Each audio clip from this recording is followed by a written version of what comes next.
世上竟不可以。好不容易有一个能提。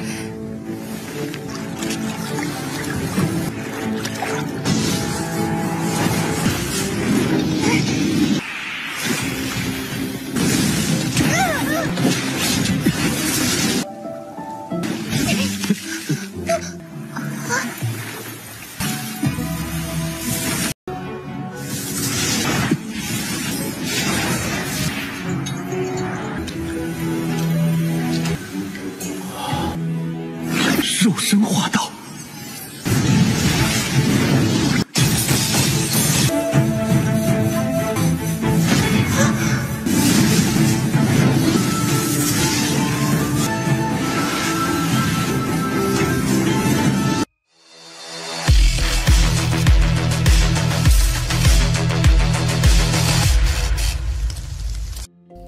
，Halo semuanya, selamat datang di Ruang Sinema. Bagaimana kabar kalian semua? Semoga selalu sehat dan baik-baik saja. Sesuai jadwal, jadi pada hari ini kita akan kembali melanjutkan series Donghua Martial Master episode terbaru, yang mana ini adalah episode yang ke-551. Bagi yang bergabung dan series ini, kita sudah sediakan playlistnya. Jadi kalian bisa mudah mencari di mana episode awal dari series ini. Sebelum kita mulai episode terbarunya, kita akan melihat dulu apa saja yang telah terjadi pada episode sebelumnya, tepatnya pada episode 550. Kemarin Feng Soyu telah memberikan perintah pencarian terhadap pelaku yang telah menghabisi putranya. Utusan ini tidaklah sembarangan karena berisikan orang-orang kuat di ranah Martial King. Para warga di sana menjadi penasaran apa yang telah terjadi pada alam Yukuno. Sedangkan Qinchan bersama para gadisnya sudah selesai memulihkan kekuatan. Di sini Qiansu meminta agar Chen Xixi bisa memanggilnya sebagai kakak, sebab dia tahu kalau Chen Xixi menyukai Qinchan. Jiruyu yang tidak mau ketinggalan juga ingin terus berada di sisi Qinchan. Semua ini Qiansu lakukan agar Qinchan tidaklah sendirian, sebab dia telah membuat marah kekuatan utama dari Kekaisaran Xuan Yuan. Jadi semakin banyak orang yang membantu Qinchan, maka ini semakin baik. Setelah dari sana mereka pun sampai di danau misterius yang berada jauh di bawah sana. Ini dipenuhi oleh energi spiritual. Sekarang kita akan melanjutkan episode terbarunya. Qinchan yang merasakan danau ini sangatlah bagus memutuskan untuk masuk ke dalam danau tersebut. Dan benar saja energi spiritual yang melimpah telah memasuki tubuhnya. Pada awalnya para gadis merasa khawatir kepada Qinchan. Hanya saja dia meminta mereka untuk tidak mendekat dulu, karena Qinchan ingin memastikan suatu hal. Ia tahu kalau kolam luar angkasa ini sama persis dengan kolam Xuan. Jadi untuk bisa menyerapnya dengan benar, Qinchan tidak boleh mengenakan pakaian di tubuhnya. Atau dengan kata lain, dia ini harus telanjang. Dan begitulah energi spiritual ini bisa diserap dengan baik. Qinchan lalu mengeluarkan rantai-rantai ruangnya. Sedangkan para gadis Qinchan tentu saja malu melihat ia yang seperti itu.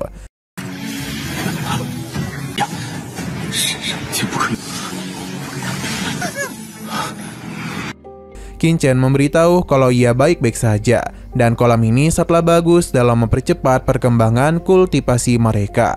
Namun jika mereka ingin masuk, maka para gadis itu harus melepaskan semua pakaian dulu. Jika tidak, maka itu hanya akan menyebabkan kerusakan pada tubuh mereka.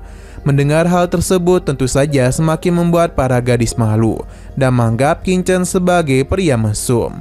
Qinchan baru sadar kalau mereka ini malu di hadapannya. Jadi dia pun akan menjauh dulu agar mereka bisa melepaskan pakaian. Jiruyu tidak tahu apa yang harus mereka lakukan. Bagi Qiansu, ini adalah kesempatan yang langka, karena tidak mungkin ke depannya mereka menemukan kolam yang seperti ini lagi. Maka karena itulah dia akan memasuki kolam tersebut. Qiansu pun telah melepaskan pakaiannya dan mulai memasuki kolam ini. Apa yang Qinchan katakan sebelumnya telah Qiansu rasakan. Ia langsung saja menerima energi spiritual ke dalam tubuhnya.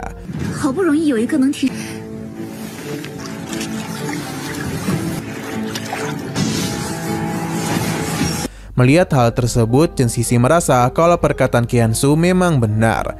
Selain itu, ia juga ingin bertambah kuat dan tidak ingin mendapatkan bantuan dari orang lain lagi. Chen Xixi bahkan merasa menyesal karena tetuanya harus mati akibat melindunginya.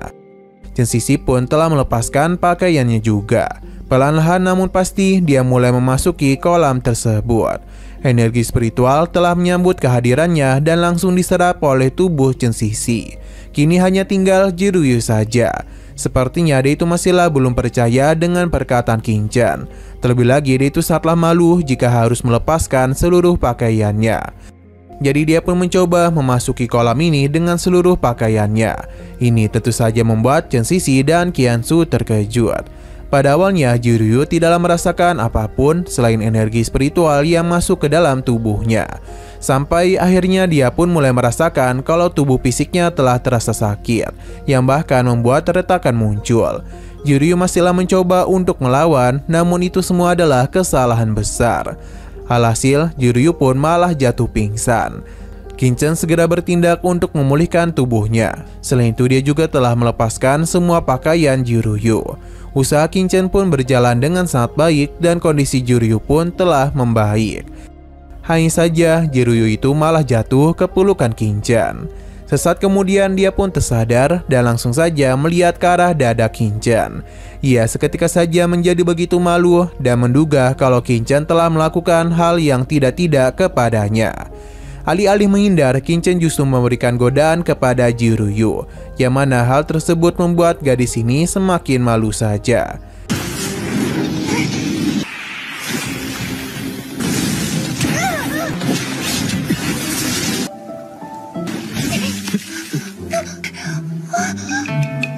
Hanya saja Denny masihlah belum menyerah dan kembali menyerang Qin Chen. Akan tetapi Jiryu justru kembali jatuh ke dalam pelukan Qin Chen.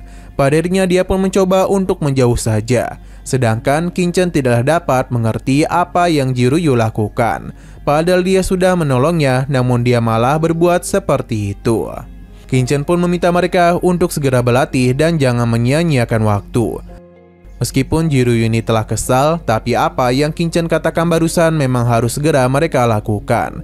Karena bagaimanapun energi spiritual di sini harus mereka terima. Terlihat kalau Qin Chen telah memulai kembali penyerangan. Waktu pun terus berlalu dan para gadis ini juga menerapkan apa yang Qin Chen katakan. Sesaat kemudian muncullah rantai-rantai ruang yang dimiliki oleh para gadis ini. Dan begitu maka sudah jelas kalau pemahaman tentang kekuatan ruang mereka sudah meningkat.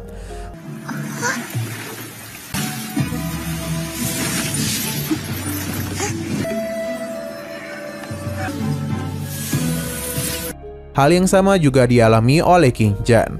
Bahkan peningkatan yang dia lakukan ini cukup luar biasa, karena Qin Chen sudah berada di tingkat 10. Hanya saja dia itu agak bingung karena tidak kunjung mengalami kenaikan, karena Martial Emperor tingkat menengah. Ia pun merasa kalau ini berkaitan dengan Kaisar Dewa sebelumnya. Proses penyerapan masihlah terus mereka lakukan, sampai akhirnya Qin Chen menyadari kalau seharusnya dia telah mencapai batas. Karena seni Kaisar Ilahi Bintang 9 awalnya diringkas menjadi 12.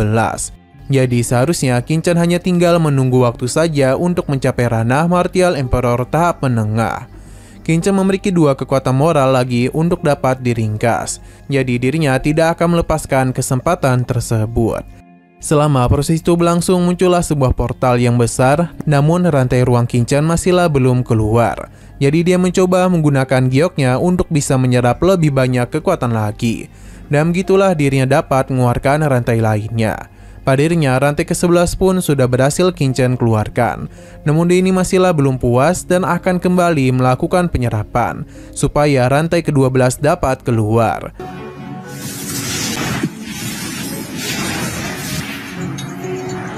Terlihat dengan begitu jelas kalau Qin Chen berjuang sangat keras agar dapat mengeluarkan rantai-rantai tersebut. Penyerapan kekuatan juga telah Qin Chen lakukan beberapa kali lipat. Hanya saja di tengah semua itu, Qin Chen secara tiba-tiba melihat berbagai tempat dan juga tiba di sebuah tempat yang misterius. Namun ada sosok jahat yang langsung saja menyerangnya. Ini pun membuat Qin Chen tersadar, tapi dia tiba di tempat lain. Yang mana di sana terdapat sebuah beberapa kata-kata yang cukup rumit untuk dapat dipahami. Qin Chen sendiri begitu terpukau dan apa yang ada di depannya. Perlahan namun pasti dia mencoba untuk memahami hal itu. Namun tulisan di sana langsung saja masuk ke dalam tubuh Qin Chen yang membuat dia menjadi inkarnasi. 肉身化道。 Selain itu muncul juga petir surgawi yang mana itu sempat membuat Qingchen terkejut. Terlebih lagi, guntur surgawi ini juga telah masuk ke dalam danau. Para gadis Qingchen merasakan kekuatan ini yang membuat energi ruang pada tempat itu semakin melimpah saja. Qiansu tidak akan menyia-nyiakan kesempatan ini. Dia langsung saja melakukan penyerapan agar pemahaman ruangnya bisa meningkat. Dan benar saja, 2 rantai ruang telah berhasil Qiansu keluarkan. Selain itu, Chen Sisi dan juga Jiruyu akan kembali melakukan penyerapan. Hal yang sama juga Qingchen lakukan, bahkan banyak kekuatan yang berhasil Qingchen serap. Perlahan namun pasti, kekuatan mereka mulai mencapai puncaknya. Dan pada akhirnya ledakan kekuatan telah berhasil mereka hasilkan. Dengan begini juga, ujian guntur surgawi barusan telah mereka selesaikan. Jiruyu tahu betul kalau mereka sudah mencapai Martial King tahap menengah. Sedangkan Qingchen kemungkinan berada di ranah Martial Emperor tahap menengah. Ia meminta mereka untuk segera meningkatkan dan menstabilkan kultivasi, karena itu adalah waktu yang tepat. Jiruyu mengeluarkan beberapa pil, sedangkan Chen Sisi memiliki beberapa batu yang dapat membantu mereka. Tapi Qingchen memiliki hal yang jauh lebih bagus. Ia pun segera mengeluarkan batu-batu merah ini, yang sepertinya merupakan batu murni berkualitas tinggi. Pancaran energi pun telah dikeluarkan oleh batu-batu tersebut. Ini pun juga masuk ke dalam danau-danau ini. Qingchen pun mengajak para gadisnya untuk segera menyerap kekuatan tersebut. Karena dan begitulah kultivasi mereka bisa stabil dan juga lebih kuat dibandingkan sebelumnya.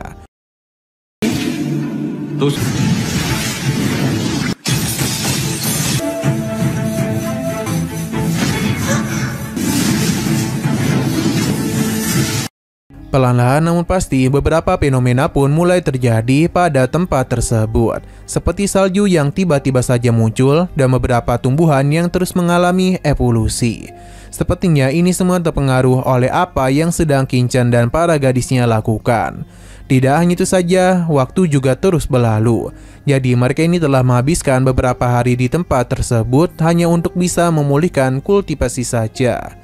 Sampai pada akhirnya Qingchen pun telah selesai dan menciptakan ledakan kekuatan yang begitu besar. Untung saja ini tidak berefek apapun kepada para gadisnya.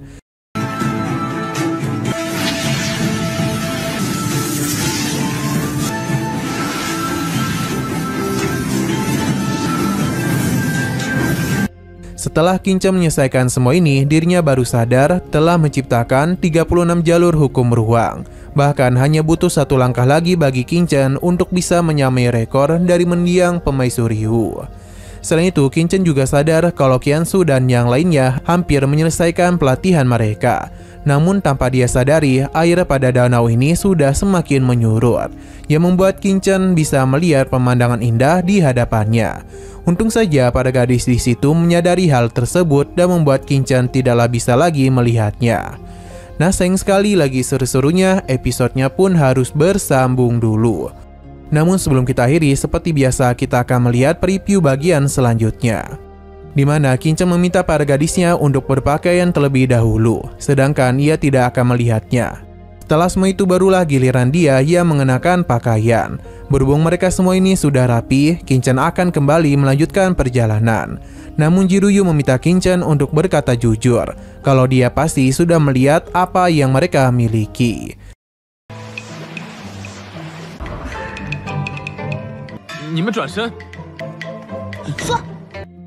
Oke, sekian dulu pada video kali ini. Untuk video selanjutnya akan segera hadir. Jadi bagi kalian yang ingin mengikuti series ini, langsung saja klik subscribe dan aktifkan loncengnya. Terima kasih yang sudah menonton video sampai habis. Jika kalian suka pada video ini, klik like dan share ke teman-teman kalian tentang channel ini. Dan ditunggu aja kelanjutannya. Oke, sampai jumpa di video selanjutnya.